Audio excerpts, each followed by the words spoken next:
Break બાદ આપનું સ્વાગત। અમદાવાદમાં અસામાજિક તત્વો સામે કાર્યવાહી કરવામાં આવી રહી છે। જોધપુર વિસ્તારમાં ગેરકાયદેસર બાંધકામ તોડી પાડવામાં આવી રહ્યા છે। ગોકુલ આવાસ ખાતે જે પણ ગેરકાયદે બાંધકામ છે તે તોડી પડાયા। કમલેશ પરમાર, રાહુલ પરમારના બાંધકામ તોડી પાડવામાં આવ્યા છે। અમદાવાદના જોધપુર વિસ્તારમાં હાલમાં બુલડોઝર ફરી વળ્યું છે અને બાંધકામ તોડી પાડવામાં આવ્યા છે।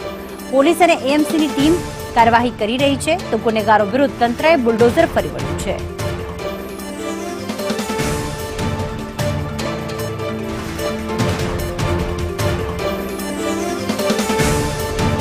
तो हाल में अमदावादना जोधपुर विस्तार में दबाण हटाववानी कामगीरी चाली रही है। जोधपुर विस्तार में जे गैरकायदेसर मकानो आवेला छे गोकुल आवासना ते तोड़वामां आवी रह्या छे अने बुटलेगरो सामे असामाजिक तत्वों सामे दादाना बुलडोजरनी कार्यवाही हजी पण चालू छे। तो हाल में अमदावादना जोधपुर विस्तारना दृश्यो आप जोई रह्या छो कि ज्यां कमलेश परमार, राहुल परमार जे असामाजिक तत्वों छे તેમની સામે તંત્ર દ્વારા બુલડોઝરની કાર્યવાહી કરવામાં આવી રહી છે।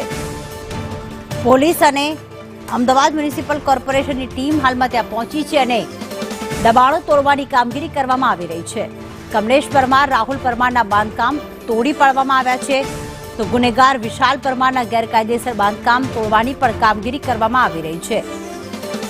ડીજીપીના આદેશ બાદ જે પોલીસને કહેવામાં આવ્યું હતું કે તમામ અસામાજિક તત્વોની લિસ્ટ બનાવો, તેમના પર કાર્યવાહી કરો, ત્યારથી જ અલગ અલગ વિસ્તારમાં હાલમાં એએમસી અને પોલીસ દ્વારા સંયુક્ત કામગીરી કરીને જે પણ અસામાજિક તત્વો છે જેને સામે ગુના નોંધાયેલા છે, જે દારૂનો વેપલો કરે છે, જે લોકોને હેરાન કરે છે, તેમના દબાણો દૂર કરવામાં આવી રહ્યા છે। સરકારી જમીન ઉપર મકાન બાંધીને બેઠેલા આ તમામ ગેરકાયદેસર દબાણો ઉપર બુલડોઝર ફરી વળશે। ત્યારે અગાઉ વસ્ત્રાલ વિસ્તારમાં જે અસામાજિક તત્વોએ હેરાન પરેશાન કર્યા હતા, આતંક મચાવ્યો હતો, ત્યારે હવે જોધપુરમાં પણ આ કાર્યવાહી કરવામાં આવી રહી છે। આયુષી, કેવા દ્રશ્યો સામે આવ્યા હાલમાં?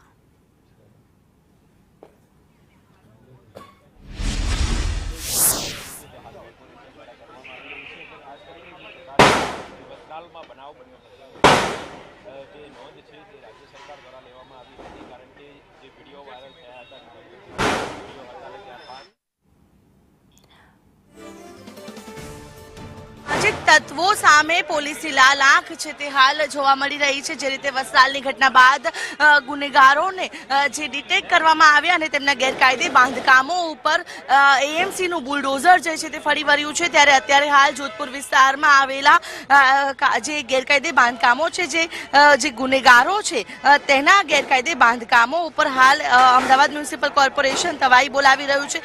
પોલીસનો ચુસ્ત બંદોબસ્ત સાથે રાખવામાં આવી રહ્યો છે। જોધપુર વિસ્તારના ગોકુલ આવાસ ખાતે જે ગુનેગારો છે, જે 3 જેટલા ગુનેગારો છે, કમલેશ પરમાર, રાહુલ પરમાર અને વિશાલ પરમારના જે ગેરકાયદે બાંધકામો છે તે અત્યારે હાલ જોઈ શકાય છે કે પોલીસ દ્વારા પોલીસના પ્રોટેક્શનની સાથે હાલ તોડવામાં આવી રહ્યા છે। જે રીતે અત્યારે હાલ જેટલા પણ જે ગુનાહિત જે પ્રવૃત્તિ ધરાવતા જેટલા પણ ગુનેગારો અસામાજિક તત્વો છે તેનું એક લિસ્ટ તૈયાર કરવામાં આવ્યું છે। તમામના ગેરકાયદે બાંધકામોને ડિટેક્ટ કરવામાં આવી રહ્યા છે અને તે જ અંતર્ગત જે શરીર સંબંધિત જે ગુના આચરવામાં આવ્યા હતા તેવા આરોપીઓના ત્યાં અત્યારે હાલ જોઈ શકાય છે કે અત્યારે કોર્પોરેશન અને પોલીસ સાથે રહીને આખું આ જે પતરાનો આખો જે અહીંયા શેડ ઉભો કરી દેવામાં આવ્યો હતો સરકારી જમીન ઉપર, તેને હાલ અત્યારે તોડવામાં આવી રહ્યો છે અને આજે આખી કામગીરી છે તે કરવામાં આવી છે। 3 જેટલા ગુનેગારો આ વિસ્તારના જે જોધપુર વિસ્તારની અંદર છે, ત્યારે જે આખી પોલીસ અને એએમસીની જે ટીમ છે તેને સાથે રાખીને જે અત્યારે હાલ આ કાર્યવાહી કરવામાં આવી રહી છે। જોઈ શકાય છે કે કઈ રીતે આખું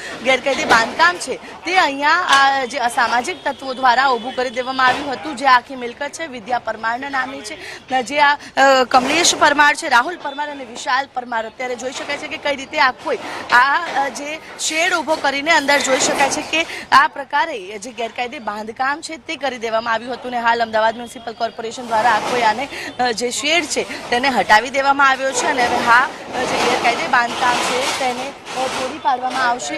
જે પોલીસનો ચુસ્ત બંદોબસ્ત છે તે પણ અહીંયા જોવા મળી રહ્યો છે અને પોલીસની ટીમને અહીંયા સાથે રાખીને અમદાવાદ મ્યુનિસિપલ કોર્પોરેશન આખી જે કામગીરી કરવામાં આવી છે, જેસીબી છે તે પણ અહીંયા આવી પહોંચ્યું છે અને અત્યારે હાલ જે આવાસ આવાસ યોજનાના જે મકાનો હતા અને આવાસ યોજનાની જે તેની સાઈડમાં જે જગ્યા આવેલી હોય ત્યાં આ પ્રકારે બાંધકામો ઊભા કરી દેવામાં આવ્યા હતા. હાલ હવે આ જેસીબી છે, પોલીસનો ચુસ્ત બંદોબસ્ત અહીંયા ખડકી દેવામાં આવેલો છે અને આખું ગેરકાયદે બાંધકામ છે તેને હવે દૂર કરવામાં આવે છે. મહત્વનું છે કે આજે આ પ્રકારના અસામાજિક તત્વોની સામે જે કાર્યવાહી થાય છે તેને લઈને ગુનેગારોમાં પણ હવે જે ફફડાટ વ્યાપી ગયો છે, કારણ કે જો લોકોને હેરાન કરવામાં આવશે, જો લોકોને આ પ્રકારે ડરાવવામાં ધમકાવવામાં આવશે તો તેમની ખેર નથી. અને તે જ ભાગરૂપે અત્યારે હાલ દાદાનું જે બુલડોઝર છે, ગુનાહિત ઇતિહાસ ધરાવનાર તમામ આરોપીઓના જે મકાનો ઉપર ગેરકાયદે બાંધકામો ઉપર ફરી વળવાનું છે અને જે કાર્યવાહી છે કડકમાં કડક કરવામાં આવી રહી છે. પ્રીતિ, આભાર આયુષી તમામ વિગતો માટે.